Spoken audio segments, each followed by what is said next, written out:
교리문답 이제 여섯 번째 주일인데요. 16문부터 19문까지의 내용입니다. 요약된 내용들을 읽어가고 또 같이 설명 듣고 하는 시간을 갖도록 하겠습니다. 제 16문 한번 보시면 같이 한번 읽겠습니다. 왜 그분은 참 사람이시면서 진실로 의로우셔야 합니까?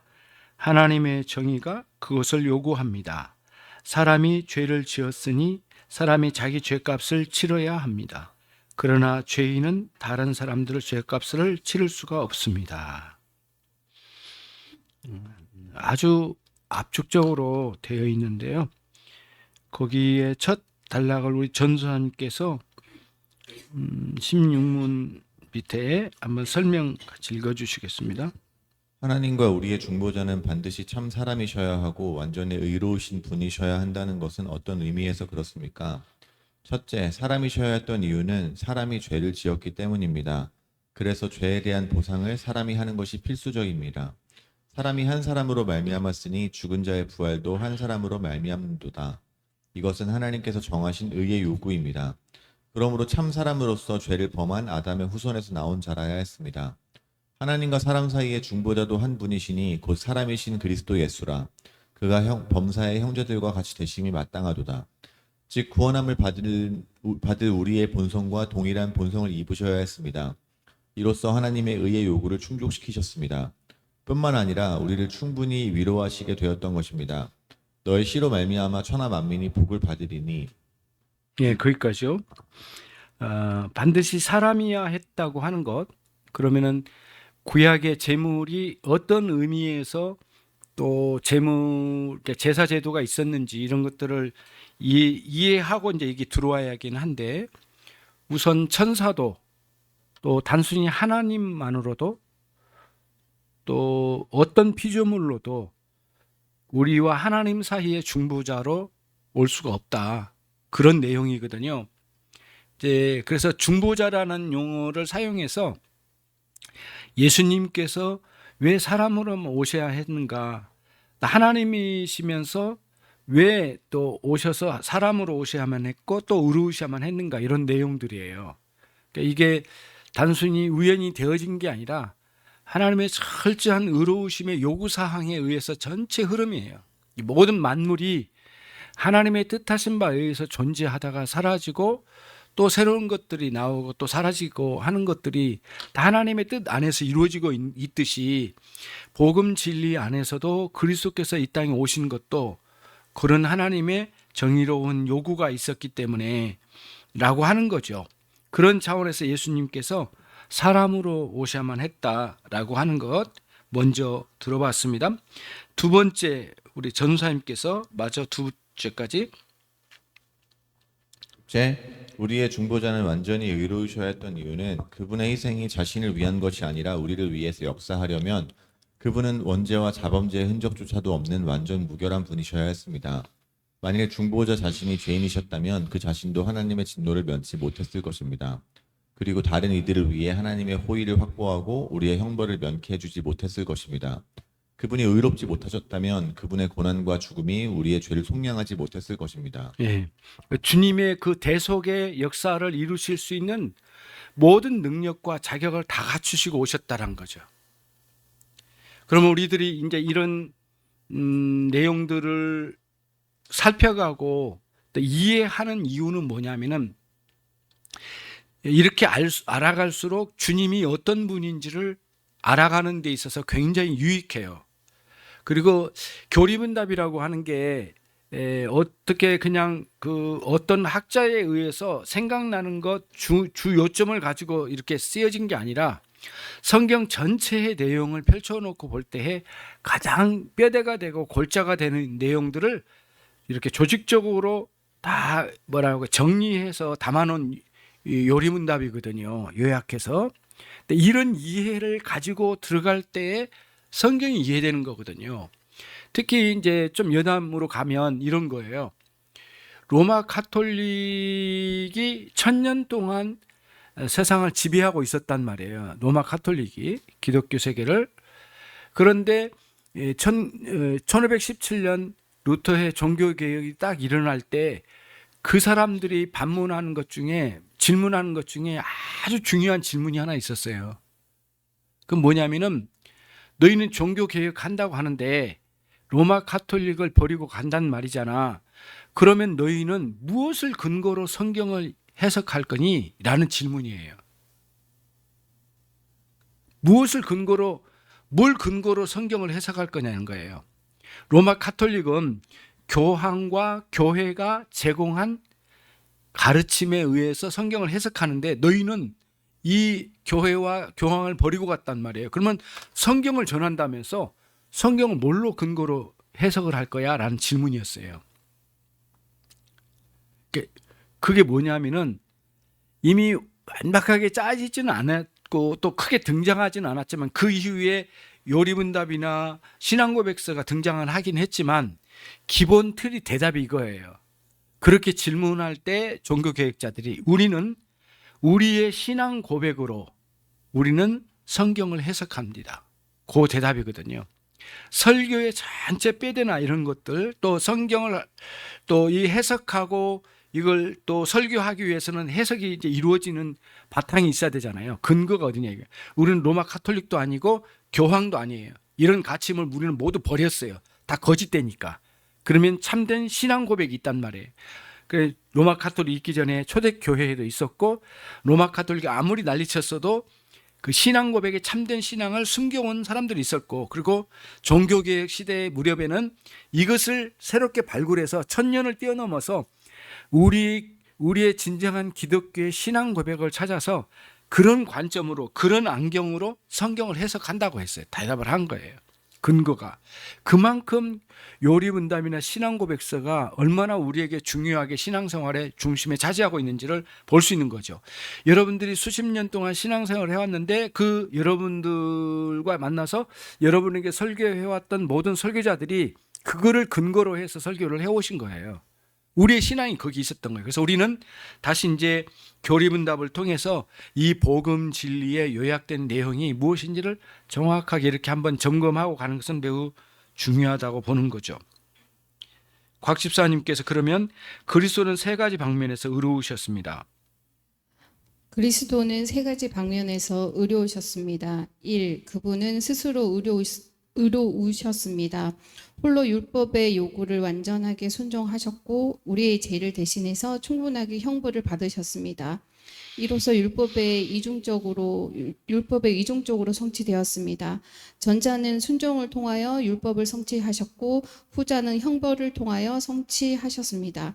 2. 그분은 성령으로 말미암아 우리 속에 율법을 성취하십니다. 성령으로 말미암아 우리를 중생시키시고 율법의 요구를 내적으로나 외적인 순종으로 인도하십니다. 이 순종은 금생에서 시작하여 내세에서 완성됩니다. 3. 그분은 율법의 참된 의미를 회복하여 온갖 오류에서 해방시키십니다. 내가 율법이나 선지자를 완전하게 하려 함이라.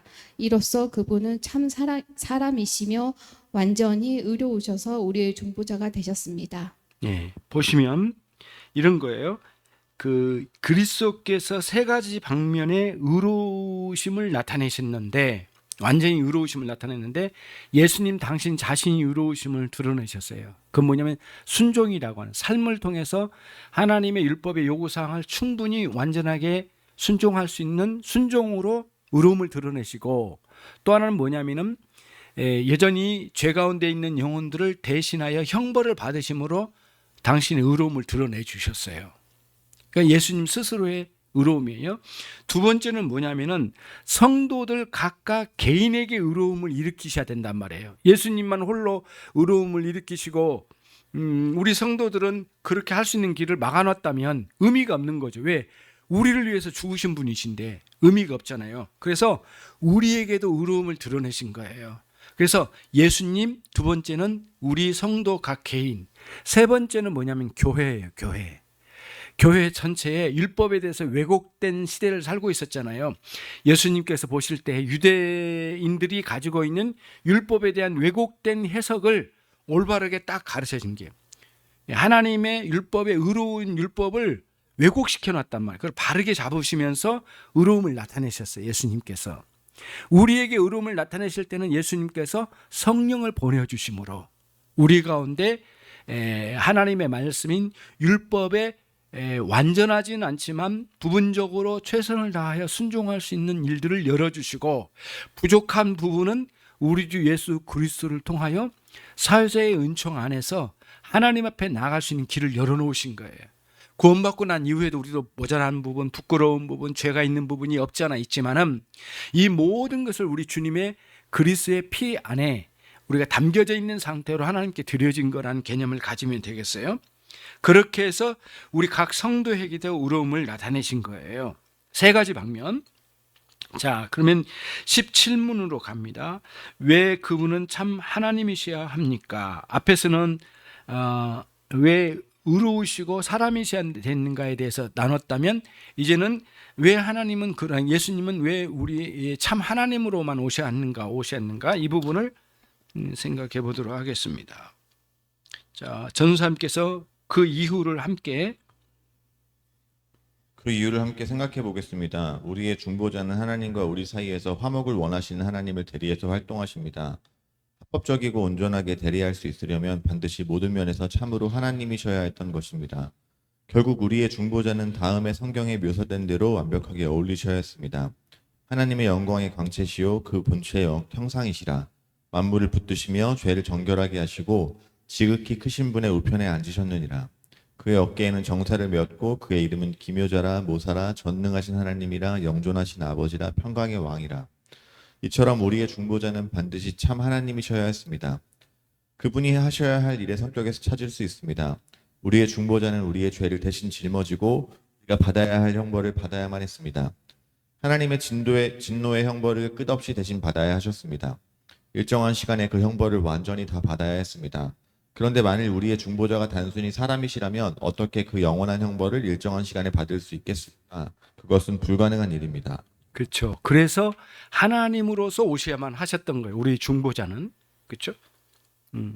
그런 그다음 이제 답을 보시면 17문의 답을 보시면, 그래야 그의 신적인 능력으로 하나님의 진노를 몸소 감당하여 우리를 위하여 우리에게 의와 생명을 회복시켜 주실 수 있기 때문입니다.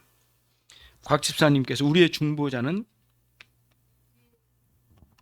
우리 대신 영원한 형벌을 받을 때 오직 참 사람으로 받아야 했습니다. 즉 우리의 중보자는 우리의 죄와 하나님의 진노의 무게를 그의 신성이 아닌 그의 인성으로 짊어지셔야 했습니다.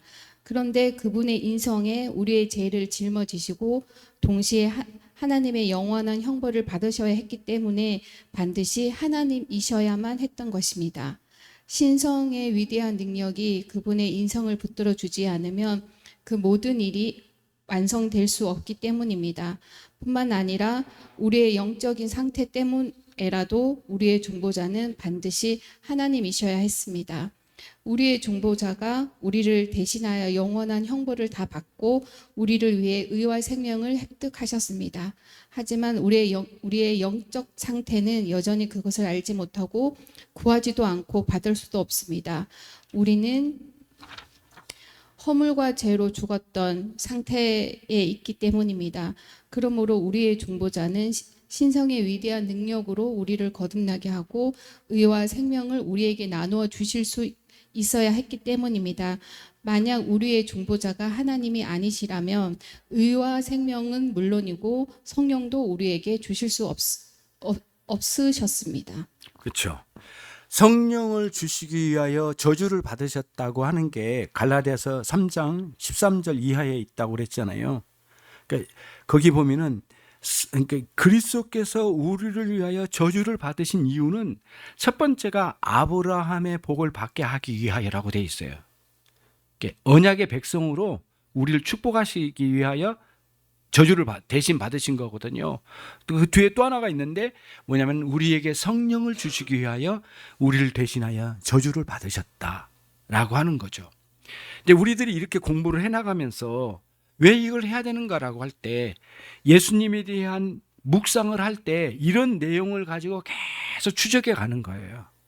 예수님에 대한 깊은 생각을 가져갈 때, 기도할 때도 이런 내용들이 사실은 굉장히 많은 영향을 미쳐야 되는 거거든요. 깊이 생각하는 거예요. 그래서 여기에 프린트물로만 이렇게 내놨는데, 제가 이제 카톡방에 올려놓은 것처럼 거기에 그 티스토리 올려놓은 내용을 쭉 한번 읽어 내려가면 이해가 돼요. 여러분들이 하나씩 이해가, 이랬기 때문에 반드시 하나님으로만 오셔야 되겠구나. 만약에 그분이 우리를 위해서 대신 저주받아 버리고, 그분이 위해서 이렇게 우리를 위해서 대신 죽어버리고 사람으로서 딱 끝나버리면, 성령을 우리 가운데 보낼 수 있는 능력이 없으시다면, 오직 그 능력은 하나님에게만 있으신데 예수님이 하나님으로서 오시지 않았더라면 그런 일이 있을 수 없었던 거죠. 우리는 예수님께서 보내주신 성령으로 말미암아 그 진리 안에서 우리가 살아가고 있는 존재들인데요. 예배도 그렇잖아요. 요한복음 4장 24절에서도 하나님은 영이시니 너희가 신령과 진령으로 예배할지니라. 신령이라는 게 뭐예요? 성령 안에서. 진정이 뭐예요? 진리 안에서. 성령 안에서 진리 안에서 예배할지니라. 예배는 진리와 성령의 역사하심 속에 있는 거예요. 진리를 떠난 것은 예배가 아니죠. 모양은 있을지 모르지만 성령이 함께 해주시지 아니하신다면 진정한 예배가 예배되지 않을 거예요. 그렇죠? 설교 준비자도 성령으로, 또 예배에 들어오는 성도들도 성령의 이끌림 받아 그 성령께서 감동 주심으로, 또 이 설교가 단순히 사람의 소리로만 들린 게 아니라 들려진 그 내용이 내 영혼에 크게 유익되게 하시는 성령의 역사하심이 예배 가운데 있어야죠. 그래서 예수님께 묻기는 이게 뭐랄까, 여기서 예배하는 게 낫습니까? 예루살렘으로 가서 예배하는 게 낫습니까? 라는 그런 질문들이었거든요. 그 사마리아 여인이. 그 질문에 대한 대답은 뭐예요? 여기도 아니고 저기도 아니고 뭐로 말씀하셨어요? 때가 되었다. 다시 말하면 이 진리와 성령으로 예배할 때가 되었다라고 하면서 진정한 예배에, 진정한 하늘나라에 속한 자들의 예배가 이것이라고 한 것을 보여준 거예요. 물론 구약시대 때 예배가 없었던 건 아니지만 그 내용을 골자로 한 또 그런 내용들이 많이 담겨서 진정한 예배가 진행되어 왔지만은 진정으로 그런 예배가 열리는 시대는 이제부터다라고 하는 걸 말씀하신 거죠. 자, 18문. 그러면 그 중보자 곧 참 하나님이시고 참 사람이시고 진실로 의로운 분은 누구입니까? 이제 그런 분은 도대체 누구인가라고 하는 거예요. 전도사님께서 결국 우리의 중보자가 될 수 있는 분은 성부, 성자, 성령 하나님 가운데 한 분이 맡으셔야 했습니다. 오직 성부, 성자, 성령 하나님만 참 하나님이시기 때문입니다. 그런데 성부 하나님은 인간의 타락으로 인하여 손상된 하나님의 의를 만족시키라고 요구하시고 죄인에게 형벌을 내리시는 당사자이십니다. 성령 하나님은 영으로서 존재하셔서 우리 안에 영으로 들어와 사시기 때문에 우리의 중보자이실 수 없으십니다. 그는 진리의 영이라 그는 너희와 함께 거하시며 또 너희 속에 계시겠습니다. 우리의 중보자가 되실 수 있으신 분은 오직 성자 하나님, 우리 주 예수 그리스도뿐이라는 결론에 도달하게 됩니다. 그렇죠. 자, 그다음 18문의 답을 보면 우리 주 예수 그리스도이십니다. 이제 이렇게 답이 나오죠. 질문에 대한 답이잖아요. 그분은 우리를 완전히 자유롭게 하고 하나님 앞에 의로워지도록 하기 위하여 오셨습니다. 곽 집사님께서 우리의 중보자는 유일하게 오직 성자 하나님이심을 알게 되었습니다. 우선 그분의 이름과 칭호를 살펴보겠습니다. 먼저 1. 우리 주라는 칭호는 하나님의 중보자로서 우리의 영원한 주인이 되셔서 우리를 다스리시고 돌보시며 지키신다는 것을 보여준 칭호입니다. 그리고 2. 예수라는 이름을 주신 하나님께서는 우리의 죄에서 우리를 구원하신 분이라고 친히 밝혀주셨습니다. 끝으로 3. 그리스도라는 칭호는 성자 하나님이 성부 하나님으로부터 우리의 중보자의 직분에 합당한 능력과 사명을 받았다는 사실을 보여준 칭호입니다. 이로써 그분의 칭호는 영원히 거룩하심과 의로우심을 온 세상에 충분히 계시되었습니다. 이러므로 하나님이 그를 지극히 높여 모든 이름 위에 뛰어난 이름을 주사 하늘에 있는 자들과 땅에 있는 자들과 땅 아래에 있는 자들과 모든 무릎을 예수의 이름에 꿇게 하시고 모든 입으로 예수 그리스도를 주라 시인하여 하나님 아버지께 영광을 돌리게 하셨느니라. 그래서 그리스도의 이름에 대한 이해, 그분에 대한 칭호가 그냥 멋들어지게 쓰여진 게 아니라 치밀하게 계획되어지고 의미가 담겨진 용어로 쓰여졌다. 우리 주 예수 그리스도라는 칭호가 얼마나 적절하게 우리의 중보자에 합당한 용어로 쓰여졌는가를 보여준 거거든요. 그렇죠? 이런 것처럼 예수님의 존재에 대해서 이해해 볼 필요가 있어요. 문제는 모든 2인 전집을 보더라도 그 존재와 그 존재가 해놓은 사역을 보는 거잖아요. 업적을 보는 거잖아요. 그래서 그리스도의 업적이 무엇인가도 좀 봐야 될 중요한 이유가 있습니다. 전도사님께서 그리스도의 중보사역, 그리스도의 중보사역, 우리의 중보자께서는 하나님으로부터 나와서 우리에게 지혜와 의로움과 거룩함과 구원함이 되셨습니다. 우리에게 4가지가 되어 주셨습니다. 첫째, 그분은 우리의 어두움을 몰아내고 하늘의 지혜로 채우셨습니다.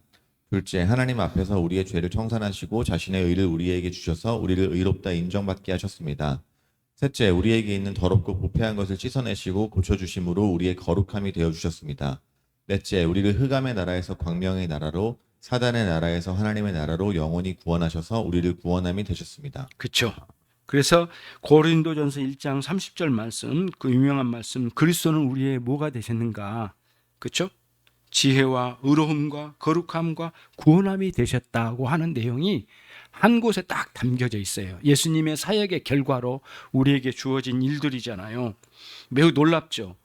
이런 내용들을 펼쳐가는. 그러면은 이제 그렇지, 이제 이런 내용들을 가지고 또 세분화시켜서 깊이 공부에 들어갈 만한 것이 있지만 우리는 거기까지는 아직 아니니까 이 내용을 우선 숙지하는 게 굉장히 중요하니까요. 마지막으로 우리 19문을 보겠습니다. 같이 읽겠습니다. 우리는 그것을 어떻게 알 수 있을까요? 성경이 내게 알려줍니다. 이제 복음의 내용으로 가는 거예요. 자, 곽 집사님께서 우리의 중보자가 우리의 중보자가 누구신지를 기록된 하나님의 말씀인 성경에서 배울 수 있습니다. 이 성경이 곧 내게 대하여 증언하는 것이니라. 성경은 크게 율법과 복음으로 구분되며 율법은 우리의 죄와 비참함을 계시해 주고 우리를 그리스도께 인도합니다. 복음은 우리 주 예수 그리스도를 전파함인데 우리의 중보자이신 예수 그리스도가 어떤 분이시고 어떤 일을 하셨는지를 완전하고 풍성하게 계시합니다. 예. 자, 율법의 내용에서 우리의 죄와 우리의 비참함에 대해서 계시해 준다고 했잖아요. 그런 내용을 이 요리문답에서는 3문부터 11문까지 공부해 왔어요. 우리의 인생에 우리 인간의 타락상, 그 결과로 인한 죄와 비참함, 죄와 죽음의 내용을 쭉 공부했거든요. 결국에는 우리 스스로가 어찌할 수 없는 존재인데 그럼 우리 구원자를 찾아야 되잖아요. 그래서 절대 절망으로 빠지지 않으면 절대 의존의 신앙이 없다라고 한 것까지 말씀드렸거든요. 기독교 신자로 들어오기까지 절대 절망을 걸쳐와요. 스스로는 어찌할 수 없는 비참한 자기를 보는 거예요. 통탄하며 절규하면서 구원자를 찾게 된다고 그랬잖아요. 그런 과정이 있는 거예요. 어떤 모양으로 하든지 간에 그렇게 되는 거예요. 그런 다음에 이제 12문부터 85문까지 우리 구원에 대해서 공부하는 거거든요. 우리 구원에 대해서는 우리 주 예수 그리스도께서 중보자로 오셔서 어떻게 구원을 이루셨는가에 대한 내용들이에요. 자, 19문의 답 2번째를 같이 한번 읽겠습니다.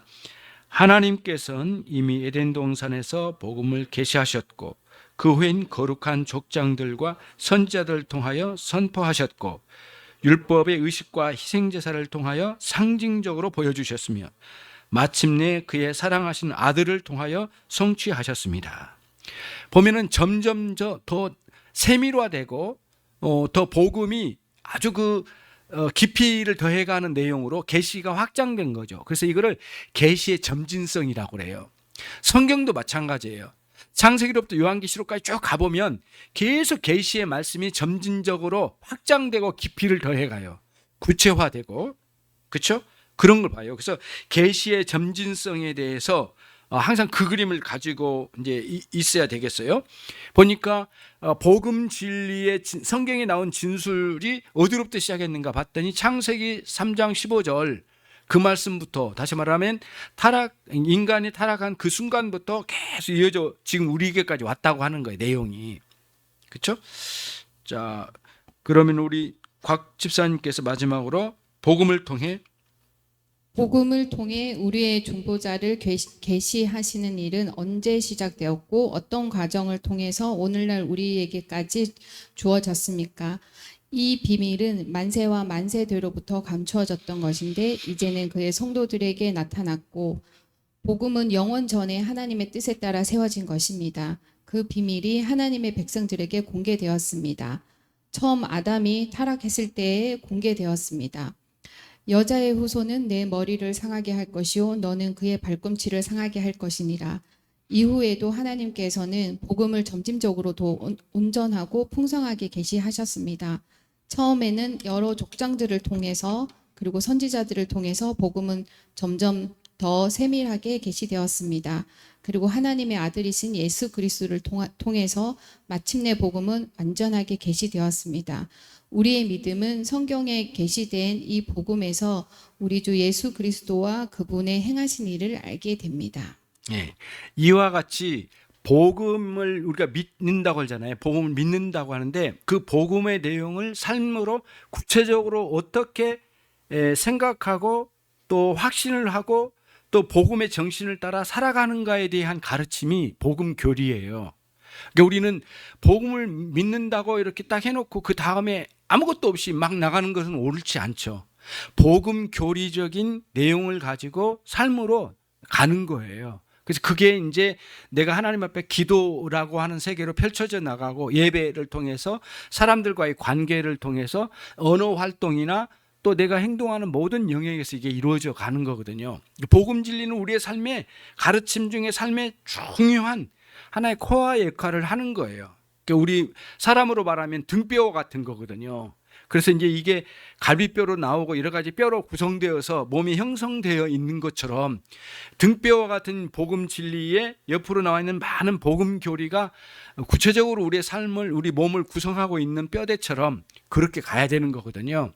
그게 굉장히 중요하다라고 하는 거예요. 그러니까 개혁자들이 이 개혁신앙을 가진 자들이 이거를 그렇게 중요하게 여겼던 거예요. 그래서 또 일반적으로 여러 교리문답이 있지만은 하이델베르 교리문답이 뭐랄까 개혁주의 노선에서는 굉장히 중요한 교리문답으로 또 활용되어지고 있는데, 단순히 뭐 그거 알고 있다고 해서 전부가 아니라 실제로 이 내용을 실제로 우리의 마음에 담고 응용할 줄 알고 적용하고 또 이 문제 가지고 아파하고 또 깨달은 거에 대해서 감격하고 이렇게 가면서 성숙해 가는 거죠. 예. 하나님 아버지 감사합니다. 오늘 또 저희들이 하이델베르 교리문답 제 6번째 주일을 맞이해서 함께 나눔을 가졌습니다. 왜 우리의 중보자께서는 반드시 사람이어야 했고 또 의로우셔야 했으며 반드시 하나님으로서 오셔야만 했는가를 함께 나누었습니다. 우리 주 예수 그리스도께서 모든 영광을 내려놓으시고 하나님 우리와 같은 형체로 오셔서 온갖 고난과 온갖 질고를 다 당하시며 이 땅에서 우리를 위하여 모든 저주를 다 받아내셨습니다. 그러하시고 우리에게 성령을 주시기 위하여 완전한 하나님으로서 그 일을 성취해 나가시는 위대한 내용을 조금씩 깨닫게 되고 구체적으로 이해하게 되어 갑니다. 주님, 우리의 심령에 예수 그리스도를 사랑한 마음과 일생 동안 그분을 바라보는 우리의 마음의 태도가 흔들리지 않도록 붙들어 주시고 성령의 충만함으로 인도되어지게 해 주옵소서. 감사하고 예수 그리스도의 이름으로 기도 올리옵나이다. 아멘.